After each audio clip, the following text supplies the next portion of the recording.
Hey everyone, Wang here, and I'm back at it again with another one! We all find ourselves in unfavorable situations from time to time, and may end up dying as a result. It's part of the game.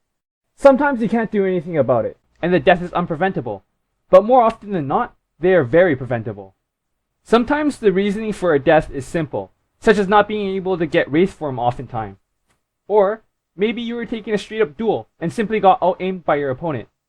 Other times, however, the reasoning isn't so simple. They may be a set of decisions you make that ultimately lead to your downfall. Every death is just a set of steps you take leading up to it.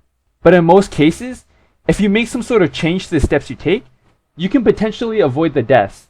Behind each step, there are two main things I'll be looking at in this video. For each step, we have to consider the steps we didn't take and if they were better options. Also, we have to consider the driving force behind each step. What motive did we have in our minds when we made that step, and is it the correct ones to be having? Because if it isn't, we have to start changing our mindset. So in this clip, I play Reaper on Hanamura attack side, and we have about 3 minutes left on the clock. We completely shut down our opponents on defense, so we only needed to take A to win the game. Let's start by looking at this death in one go from the beginning.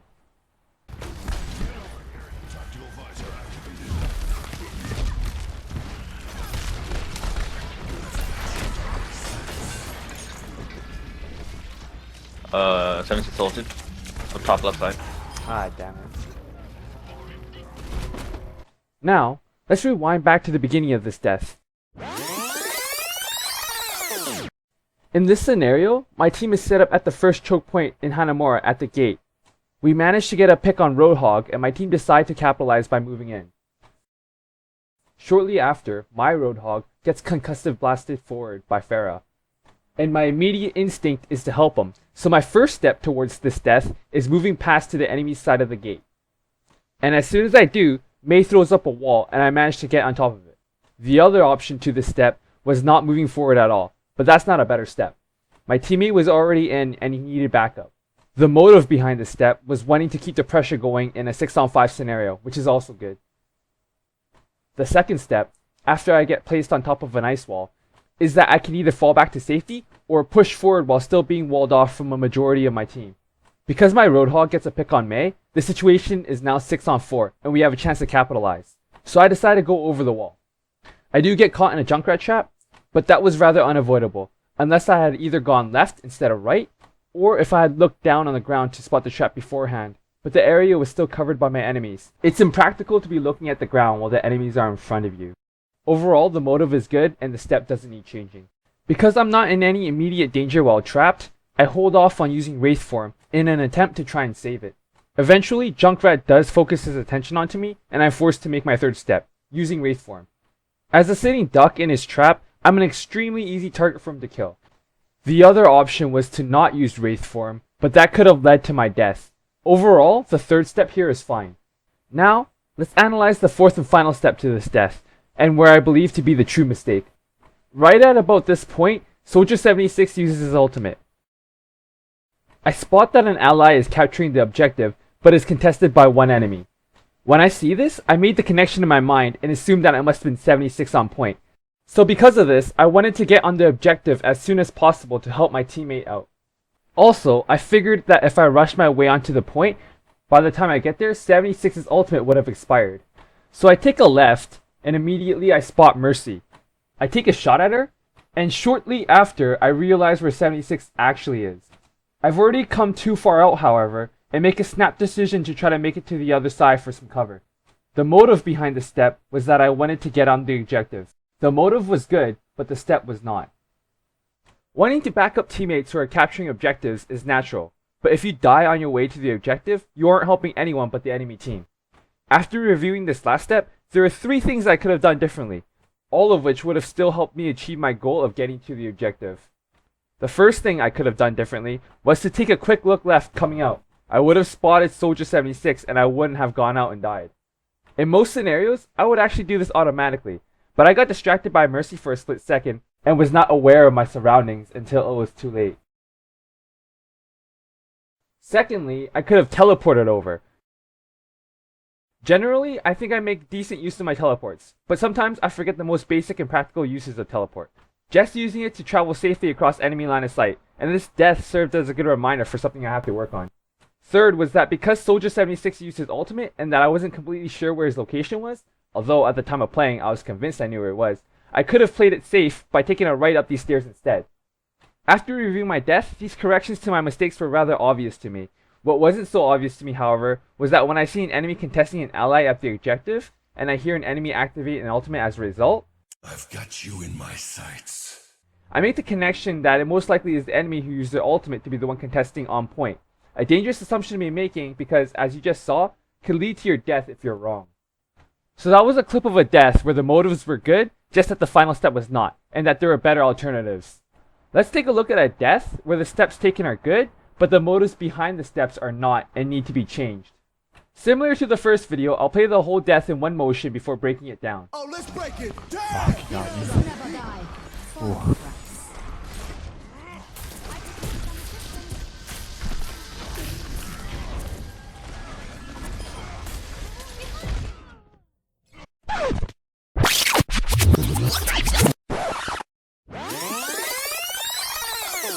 For the first 2 minutes on this map, we have a solid hold at Big Earls that the enemies struggle to break. Our enemies eventually find a pick off on Tracer and shortly begin to capitalize by pushing forward. Naturally, when you're down 5 on 6 on defense, you want to back off and play safe to give your teammate time to come back to the objective. While the rest of my team is playing safe behind Big Earls, my Roadhog gets caught out in a relatively bad position by himself. My first step in this death is using Resurrect on Roadhog.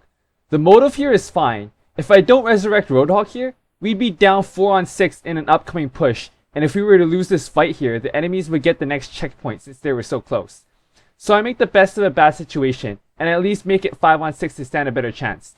I do come up closer to the edge than I needed to be, but that was because I wanted to try and heal Roadhog, thinking I could save him, which was hopeful and a mistake. I should have kept my distance to prevent revealing myself. In my second step, because Roadhog is still taking a considerable amount of damage, I attempt to heal him, but almost immediately after I do, Winston jumps on me. This happens because I got too close to the edge when I resurrected in step 1. Winston saw me and knew where I was, hence the Fact's reaction to my heals. My third step is trying to shake Winston off. Because he just used Leap to get on top of the roof, I know it's on cooldown now. In this instance, I attempt to outmaneuver him by jumping off to the right to get Winston to follow. He actually begins to fall off before I do, and I don't know if it's because he was reading my movements and predicting where I was going to go next, or if he was falling off because of the pressure my teammates were putting on him. But either way, he falls off too. Overall, I think this step is fine, because Winston had sound barrier on him, making it hard for my teammates to be able to kill Winston before he kills me. I had to rely on my own instincts for survival and not my teammates. Attempting a play to juke him was completely valid. The other option was, instead of attempting a juke, I run left to my teammates. I can't say if this play would have been better. I don't know if Winston would have fallen off to the right had I made movements left instead. He might still have stayed on me if I had gone left, and I don't necessarily know if my teammates would have been able to stop him. And, even if they are able to stop him, that means all my team focus goes on to Winston. Meanwhile, the enemies would most likely focus on our Roadhog, and the most likely scenario is that the trade is still 1-for-1. My fourth step after falling off of Big Earls, I Guardian Angel back to my teammate away from Winston. This step is good because I successfully got Winston off of my tail. At this point, I think I'm safe because Leap should still be on cooldown. I take a moment to top off my Hanzo, but I misjudged the cooldown on Leap because Winston manages to get the jump on me shortly after. My fifth and final step is in a last-ditch effort to create distance between Winston and me. I attempt to Guardian Angel to Tracer, who has just arrived back from spawn. I don't have enough health, however, and I die before Guardian Angel goes off. In theory, the step was perfect. If I had a bit more HP, I would have gotten away. So the problems in this death stem from step 1 and step 2. In step 1, the problem was that I put myself in a bad scenario to try and save a teammate who was almost assuredly dead with my help or not. The risk to reward for this step was simply not worth it. Step 2 is where the real problem occurs, however. If my priority was to keep Roadhog up no matter what, then this step is actually fine. I would have to be up close to the edge in order to be in line of sight to heal Roadhog. But that isn't my priority. Because we were in a 5-on-6 situation, and because the majority of my team was hiding on the roof of Big Earls, the enemies had free reign to go wherever they wanted. Even though Winston knew where I was, I did back off after the resurrect. For all he knew, I could have been hiding way back on the roof, but being as close as I was to heal Roadhog, I confirmed my location again. and I was practically asking to be jumped on. I should have changed my motive in step 2 from keeping Roadhog alive to prioritizing my own safety. A huge part of the problem in this death was that I had not been aware of my surroundings well enough. I did not realize the danger I was actually in from the position I was playing from, and the fix to this mistake is that I have to be more aware of what parts of the map is now controlled by my opponents, and to keep a safe distance away from that territory, especially if there are heroes that can jump at you from afar.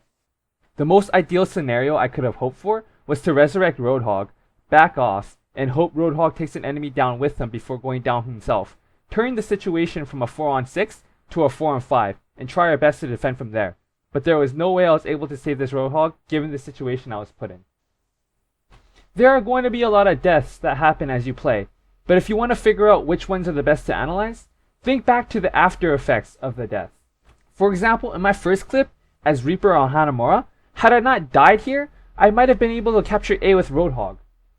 And because Hanamura is an assault map that uses a time bank system, every second you save is important, so it's a death worth analyzing.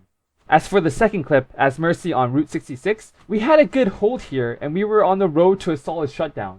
But after this death, things went into a huge momentum shift for the enemies, and we weren't able to ever stop the payload. So it was important for me to rewatch this death and see why it happened and what I could have done to prevent it. Hopefully, if I wasn't able to convince people the importance of going over your mistakes and deaths in my previous video, I hope I was able to convince you in this video. I'm currently sitting at a rating of 68, and that almost puts me in the top 1% of players in the world, and I still make many mistakes like this. In general, I think the biggest difference between skill rating 40 players and 50 players is that 50 players are much better at capitalizing on errors their opponents make. The biggest difference between skill rating 50 players and 60 players, though, is 60 players make less mistakes than 50 players, and less mistakes mean less opportunities to capitalize on.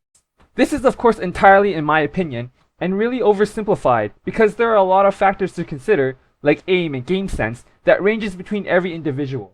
Analyzing mistakes is going to be useful for any player of any skill level, but if you're currently in the 50s looking to break into the 60s, I highly recommend analyzing some deaths using techniques in this video, because if you're in the 50s, you should have a good understanding of the game already, and it's a good next step that can really help you realize harmful habits that you may have. That's it for this video. I'm currently juggling some ideas for my next project. Some ideas I currently have is a hero overview for Zenyatta or for Reaper. I've also considered the idea of hopping on the PTR and getting some gameplay on the newest hero for an analysis honor. If you have a preference on what you'd like to see next, be sure to let me know in the comments. Your voice will be heard and could be the deciding factor for my next video. And as we come to a close of yet another video, I just want to remind everyone, as always, to stay frosty!